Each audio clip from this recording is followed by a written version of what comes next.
Hey y'all, this is Stephanie Murphy, Global Assessment Analytics Director at Dell Technologies. If you're wanting to learn how to embrace change and navigate through disruption as a leader, then listen to the Leadership is Changing podcast with my good friend, Dennis Giannotto. Welcome to Leadership is Changing. Each week, we and our guests provide information and insights through exploring leading change. This is taking your leadership to another level by finding the balance between executive excellence and personal well-being through stories that inspire real change. It's time to adapt in our fast-moving world when leadership is changing with your host, Dennis Giannotto. Hey, welcome to the show. Leadership is changing. What we as leaders know to be true is that change is constant. Leaders everywhere confront similar obstacles because people are people, but everywhere you go, leaders are overwhelmed, disrupted, and under pressure. They run from email to email, meeting to meeting. Many leaders are not changing quick enough, which means they run the risk of becoming irrelevant and being left behind. The purpose of the show is taking our listeners' leadership to another level by finding their balance between executive excellence and personal well-being through stories that inspire real change. I believe we don't have enough effective leaders in the world today, and if we can get the leaders to step up and lead change, then they can inspire real change. Hey, listeners, it's now time to adapt in a fast-moving world, and I have a wonderful guest with me today. Her name is Stephanie Murphy, and she currently leads the assessments and analytics practice at Dell Technologies. Here, she manages a global project such as Dell's Employee Engagement Survey, reaching over 140,000 team members, and conducts research and surveys to improve Dell's global performance management and career practices, and develops and implements strategies for key executive solutions and validates the skills and assessments that are used to identify and develop talent. In the past, Stephanie has served on different projects looking after as a project manager at AROS Consulting, a university-based consulting firm, and she's gained both practical experiences from working with the Fortune 500 companies to non-profit and local organizations, and research experiences from measure development to experience sampling methods and so forth. Now, Stephanie holds, I think it's a Bachelor of Science in Psychology from the University of New Orleans and a PhD and an MA in Industrial Organizational Psychology from Louisiana Tech University. Hey, Stephanie, thanks and welcome to the show. Glad to be here, Dennis. Thanks for having me. Awesome. Great to have you here. Hey, tell us a little bit more. I mean, I've given a quick introduction to you or about you. Just give us a little bit more about your background. Yeah, sure. So I've been at Dell Technologies for about 7 years now. And so as you mentioned in the bio, I lead our assessment analytics practice, which is very broad in terms of what as those projects were that you mentioned. So I lead everything from our employee engagement survey to other listening tools to how we assess and develop our team members and just kind of talent in general. And so my background being IO psychology, industrial organizational psychology, means that I study people in the workplace. And so my goal at Dell Technologies is to figure out how do we learn and grow and listen to our team members and then evolve the workplace to fit their needs. And so we'll listen through surveys, we'll do focus groups, we'll look at assessment data, we'll figure out what assessments we need to understand our talent, and then we'll adjust. And we'll based on this feedback from our team members, we'll do things like, like we mentioned, the performance ratings. So Dell got rid of performance ratings a couple of years back. And so one of my research projects was to look and figure out, okay, well, how do we motivate team members without a performance rating? So we did a lot of surveys and research at that point to kind of say, okay, we need something to motivate our team members. Our team members are telling us that having no rating is something that's different for them. So how do we provide toolkits and resources to leaders, to team members in order to adjust to that change? And so that's just one example of the projects that I do, because there's a big research component of really just kind of understanding as the company evolves, how do we evolve with it? Yeah, great. Oh, that sounds fascinating. I mean, I tell you what, Well, I've got a question for you very soon about how you actually got into the industrial organizational psychology, or why did you get into that? But that's a question I've got for you in a second, because, traveling the world and going to work with a whole lot of leaders, one thing I really enjoy is actually sitting at these airports. I know waiting for airplanes is a long time and it can be boring at times, but I love watching people in the airports and just love watching how they behave and what they do and so forth. It's just fascinating. So what made you get into industrial and organizational psychology? Yeah, it's a very good question, and I get asked it a lot. And often, the answer is not as well thought out as it should be. But I got my degree, my bachelor's in psychology, and was told by advisors that you have to probably go and get a degree further, a master's degree or a doctorate degree, in order to get a really good job. The bachelor's in psychology is something that's sometimes hard to find good work for. So I did some research and kind of realized I wanted to go into corporate America. And so I tried to find the balance, right? Of like having a psychology degree, but wanting to go into corporate America, and just happened to stumble on IO psychology, which is that perfect combination of studying people, but in the context of corporate America or work in general. And so it ended up just being something where I lucked upon something that was really, really amazing for me.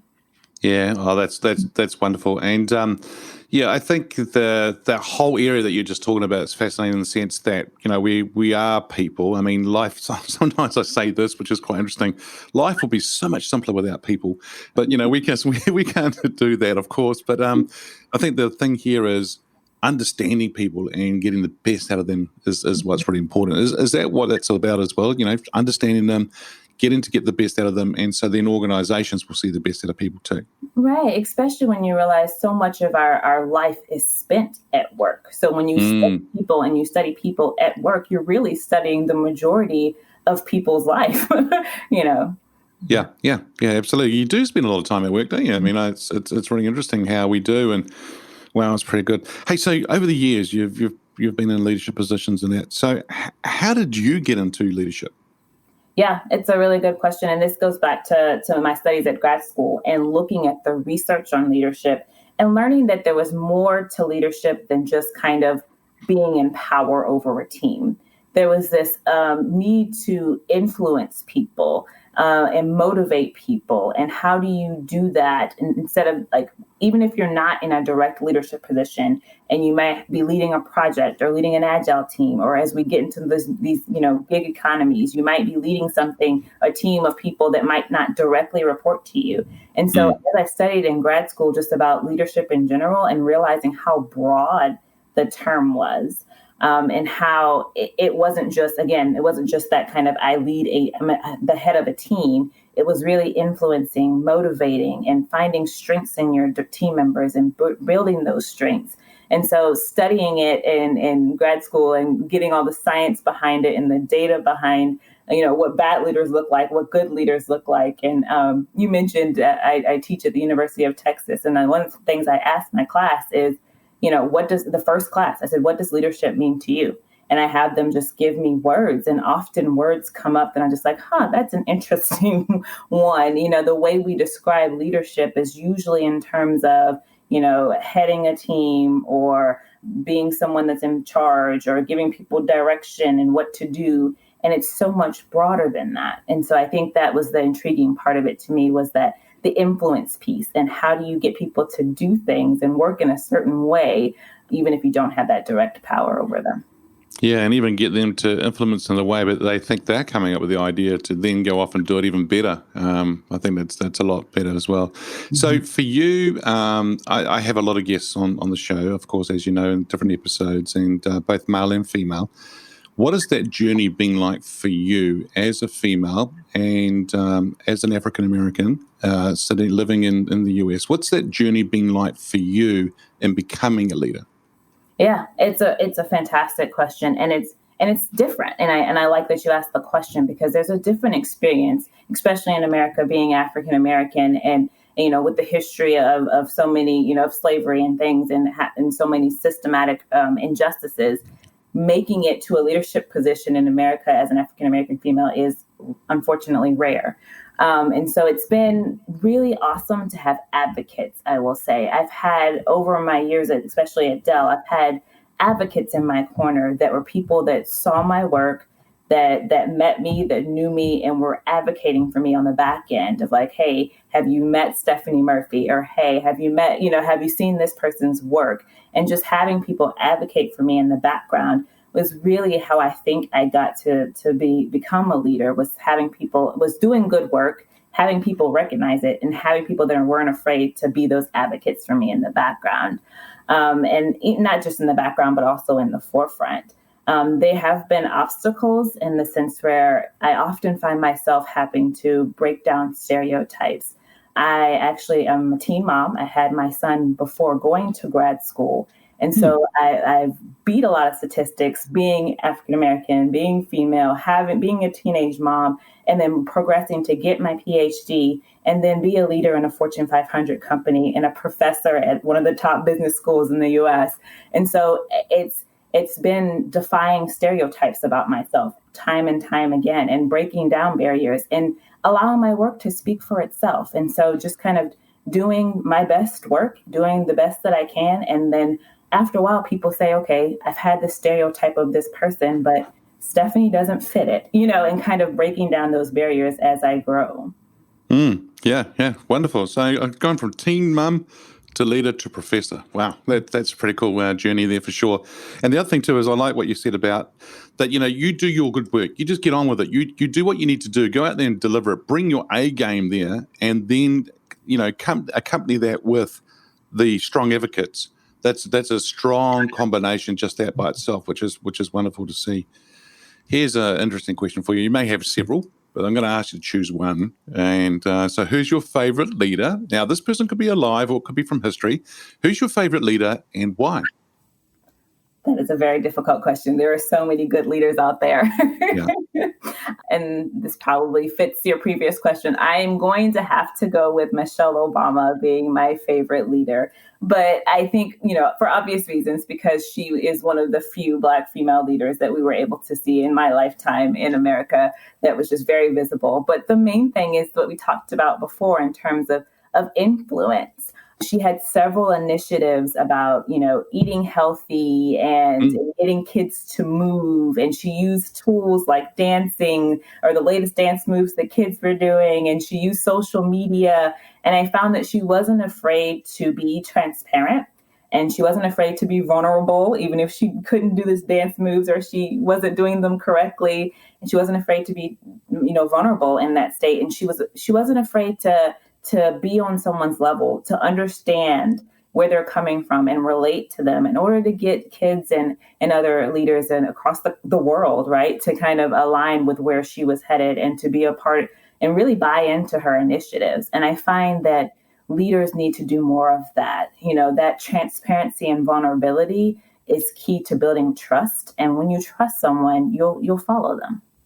Yeah, that's great. And I think the thing that you've just said there, which is being on someone's level and not being afraid to do that, is key.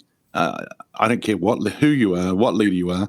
It is really important because I think at the end of the day, that's what people want. They're not stupid. They can see through you if they know if you're not authentic.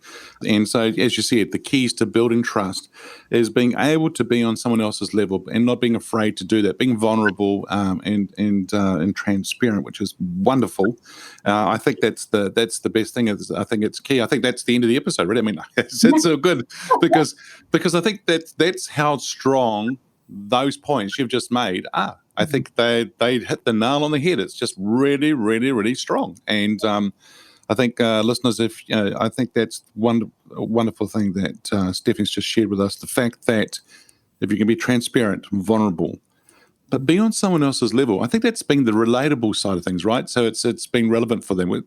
Yeah, absolutely. And it's the humility piece of it, right? It's like, you're going to have a diverse group of team members, especially as the workforce is changing and as Gen Zs enter the workforce and you're getting more and more diverse. There's going to have to be an element of, one, I'm not the smartest person in the room. A lot of people will be coming with, fresh out of grad school with degrees that are fresh with the book knowledge. And so recognizing they might know new ways of doing things and better way of doing things. So recognizing you're not the smartest in the room, and then recognizing that you're going to have to learn where they're coming from. And that's that humility piece we were just discussing. Wonderful. Hey, the show's called Leadership is Changing. Now, when I say that terminology or the title of the show, what does that mean for you?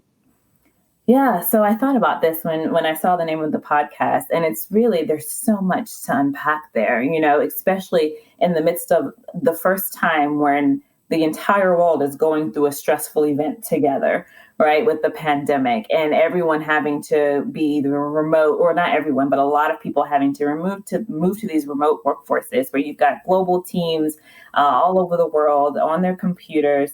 I think there's been it's back to that trust element. It's how do you begin as a leader to change the way you're leading your team when they're not there with you, right? And so you can't grab them in the coffee room, and you can't just walk up to them and talk to them about some feedback. You've got to set meetings or spend time or have phone calls. And so it's back to that trust element that you have to build relationships, and a lot of that is scheduling the one-on-ones and being on video calls. I was on a call the other day and I didn't feel like being on video because I hadn't brushed my hair, and it's just a matter of sometimes you just have to do those things because seeing someone's face and having that direct connection can be really helpful. And there's also the piece of, we mentioned earlier about just the workforce changing and becoming more diverse. And after the recent events of like the murder of George Floyd and social justice reform, there's this need to back to understanding your team members and realizing that there's other things that impact them.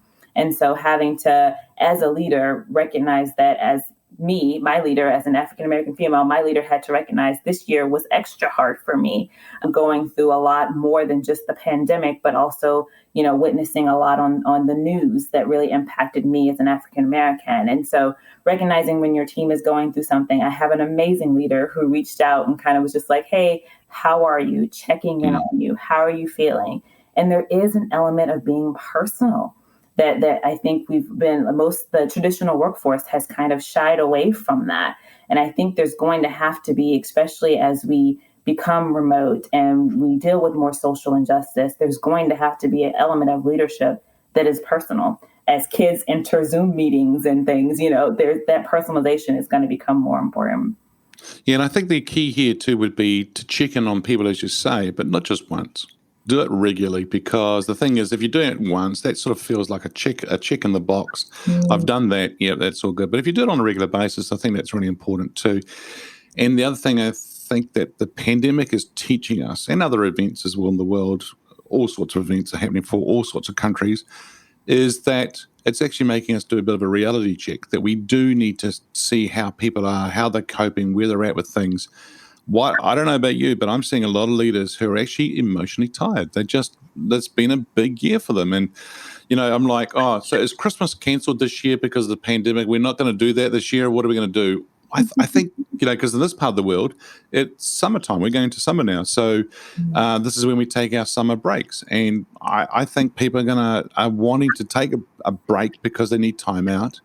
But I think we do, as you said, we do need to check in on people from all of our different backgrounds, right? Cultures, all sorts of things. I was interviewing somebody on the show the other day, and it's more about diversity again, but it's people with a disability, and they're not being looked after well either.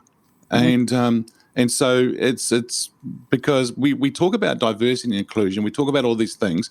For a lot of organizations, it is a tick in the box, right? But they talk about a lot of things, but they tend to forget about disability. It's a really good point. I was talking to a coworker the other day, and we were doing some research at Dell about being the only on a team. And from a disability standpoint, prior to the pandemic, he was discussing how, when they would go on offsites and travel, he's like, I was the only one that had to think about what will be my accommodations when I get there. Are we traveling on plane, in the car? How will I get my wheelchair in? There were so many things that no one else had to think about, but because of him being, having the different ability, he had to think through those things and no one else thought about them. And so there's this thing about being the only person on a team. I was talking to someone else in India. She's the only female on a team, and she had to go, they were having this, and this is all before the pandemic. They had to go to this beach. They were having like a beach party for like all the offsite. And she was like, being the only female, I had to think about, what do I wear? Everyone else was just like, okay, let's go. And she's like, but I don't know, what do I wear? Do I wear a bathing suit? Is that inappropriate? Do I wear something else? And so thinking through all these things, again, I think as leaders, sometimes we forget those small nuances that we don't have to think about that other people may have to. That is huge. So listeners, what Stephanie's sharing here with us is the fact that at times, in fact, all the times, I think I have to say here, Stephanie, that we do need to think about not just ourselves, we have to think about the people around us, the people in our teams, and what does it mean for them? However, there's also a balance too. I don't think that we can try and stop living, or we don't try and stop doing things because we're worried about other people. We have to do what we need to do, but take into consideration others. I think that's probably a key word to use, is being very considered when you're looking at things, for sure. Yeah. Okay. So that's a really, really, really cool conversation we just had there. Now, how has your business or industry changed? And what demand does that put on you? Yeah, it's a good question too. And I think with the tech industry becoming more and more automated, and even with my space of analytics, the more and more software that gets developed that makes the manual piece of analytics become irrelevant. It's like there's so much more of an emphasis on soft skills these days. And I think leaders and team members, as we become more and more automated, we need to be more human. And so how do we shift our mentality to be human-centered? You can automate things, and I could ship all my analytics off to a machine and not do any of it. But the insights about what people are saying, there's the soft piece of it that gets lost in machines. And so I think the big shift is more emphasis on those soft skills like communication, being human, those things as well. Yeah, totally. And so, team, if you are needing some help around the soft skills side of things, do feel free to go out and check out things. And I think that, Stephanie, do you see a lot of organizations across the globe, or around the globe, I should say, do you see people or organizations or leaders actually understanding that they need to have more soft skills, or is that changing? Yeah, it's a good question. And I feel like there's a miss right now. I think a lot of people are missing the soft skill part as we focus on algorithms and machine learning and how we can be more efficient. I think we're forgetting to focus on the fact that we need to be human and not just efficient. I do feel like from a Dell standpoint, and just to toot our horn, we are doing a good job of, focusing on, we're doing inclusive leadership training. We did something on during the pandemic on remote leading. And so we're trying to, again, make sure that leaders remember to be that human side, especially as we all go virtual. But I do think there's a piece that a lot of companies are missing there. Yeah, definitely. And I'm doing some workshops with people in relation to leaders actually working virtually, because they're forgetting that they've worried about everyone else and they've forgotten one thing, which is themselves. Mm-hmm. And so they've been out doing all this stuff with everyone else, but they haven't really looked after themselves, which has not been good. Stephanie, if there was one thing you could change in business as a leader today, what would that one thing be? I think it goes back to that question I asked my class about what does leadership look like, and what does it mean to be a leader. I think we need, again, softer skills there. I think being a leader should be something that is more about removing roadblocks for your team versus just being, I'm in charge and do what I say. It's like, I will give you tasks to do and we will work towards a vision. And then you have the autonomy to go do. And if you hit roadblocks, I'm here to help you remove them. But that should be the persona of a leader, in my opinion. It should be someone that is seen as a roadblock remover, that teams are going and doing, and that leader is just there to help them remove when they hit something that they can accomplish and they need it escalated and they need something moved out of their way so they can progress. But it should be where you're able to set the vision, divide and conquer, and then let the team work, and then you're there when you need them. Yeah, and I don't know. I've worked with many leaders around the world, and I know that when I've got up to roadblocks and with obstacles in front of me, those leaders that I have really, really valued and I have really sort of bought into are the ones who've been able to remove those roadblocks for me. And so I've gone actually the extra mile for those guys, those people as well, because they look after me and they have my interest of being successful, because overall it's all of us being successful as well. So I think that's really, really important for everyone to look at. Mm-hmm. So you may have alluded to it before, and and I know, I mean, you are an employee in a large organization. I've been employees in a large organization, and now I'm working for myself. And then there's people that and I know that we get to work with all the time who are employees. So how has employees' expectations of leaders changed? I think there's this expectation of less hierarchy.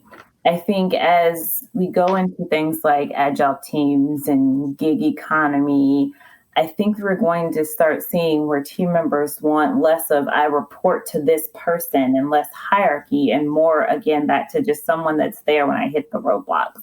And so I think there's going to be this shift where leaders need to not, I guess, no more power trips type thing, no more thinking, okay, I'm in power, so I can just kind of tell you what to do. There's got to be this kind of shift of how we even look at what a leader is.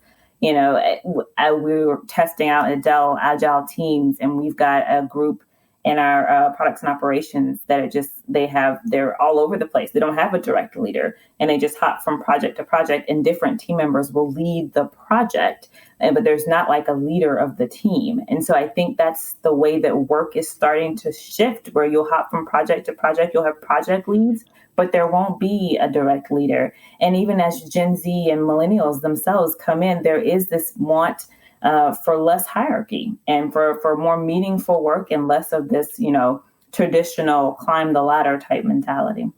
Yeah. So more collaborative, would that be another word you would use? Yeah. Yeah. So less hierarchy, more collaboration side of things. And I think you're right. I mean, if we can do that, that'd be great. And you're seeing teams starting to work that way. I mean, there's been teams been working like that for a long, long time. And they've been really good. I think it's just that the pandemic's forcing us a lot more. There's a lot more too that people are expecting leaders to do more. Are you seeing, what about if we take the age group of, say, millennials? Are millennials expecting more from their leaders nowadays?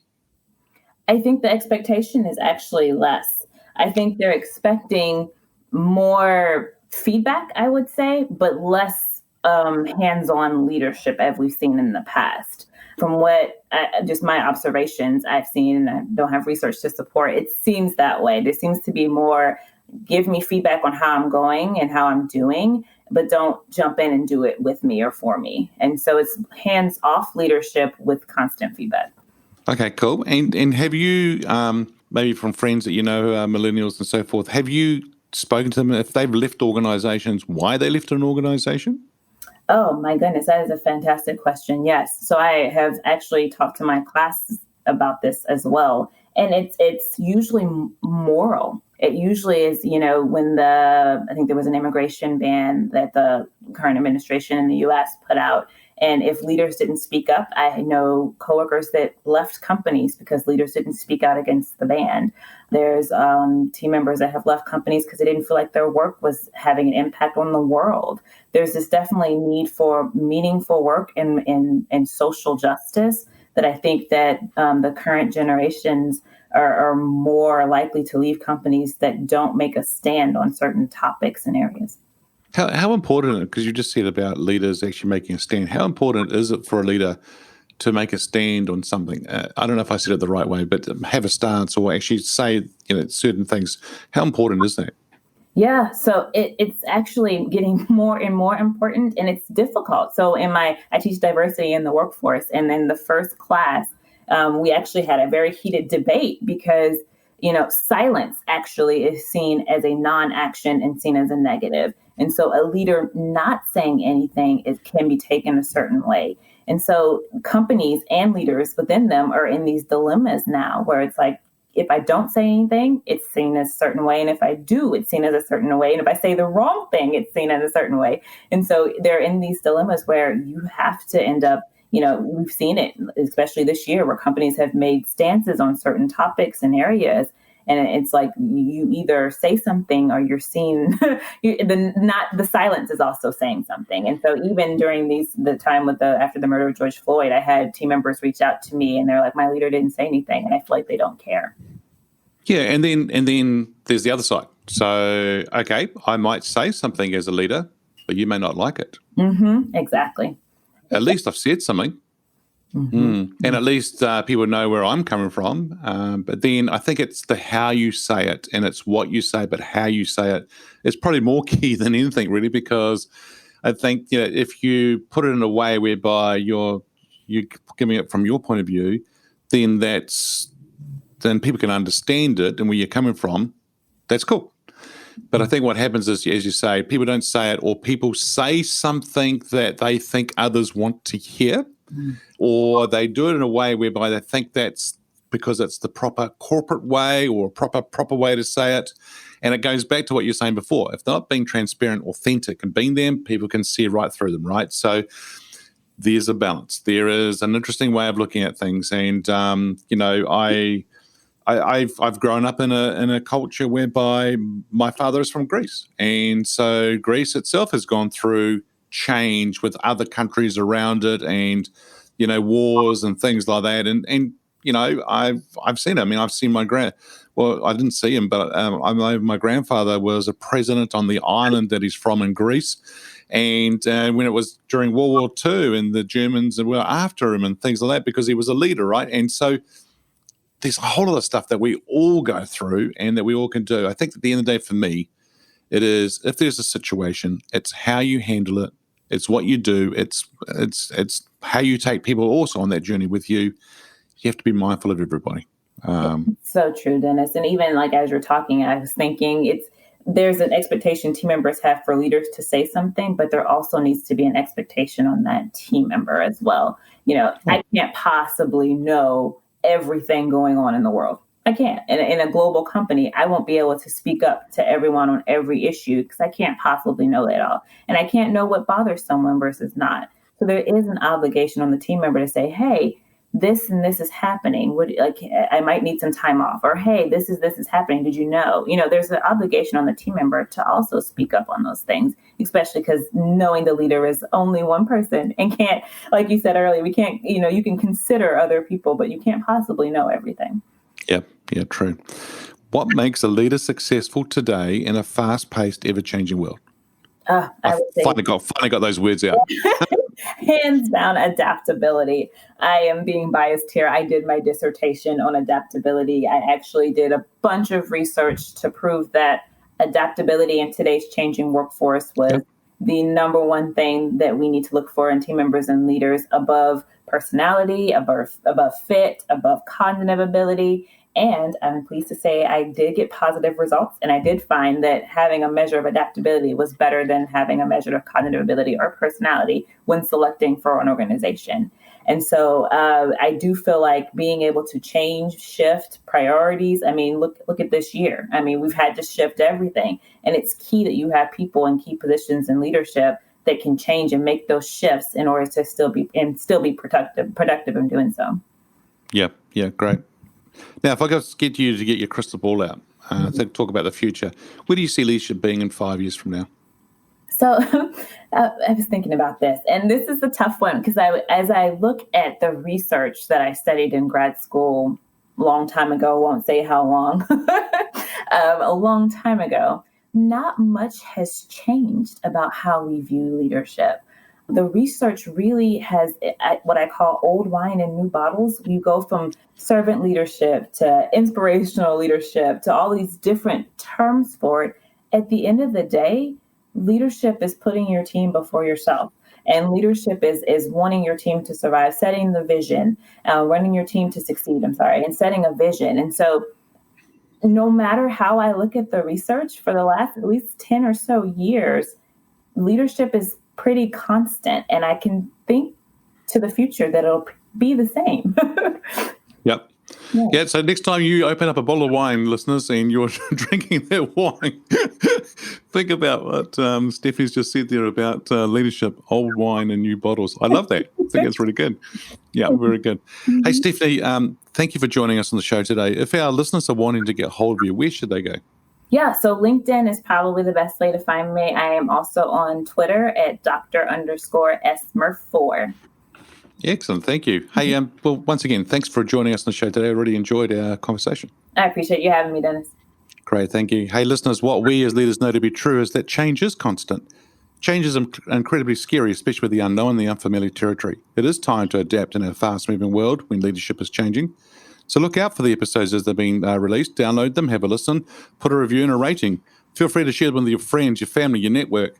Hey, if there's any feedback you'd like to give me on the show, or if there's a question you'd like me to ask my guests as I interview them each week, or if there's a question you have for me on the Ask Dennis episode, then feel free to send me an email, dennis@leadingchangepartners.com. Hey, team, great to have you here on the show with us today, and we look forward to talking to you again soon. Thanks for joining. Bye for now. Thank you for listening to this episode of Leadership is Changing with your host, Dennis Giannoutsas. Each week, we and our guests provide information and insights through exploring leading change, inspiring executives and leaders to adapt and lead a bigger game in a fast-moving world.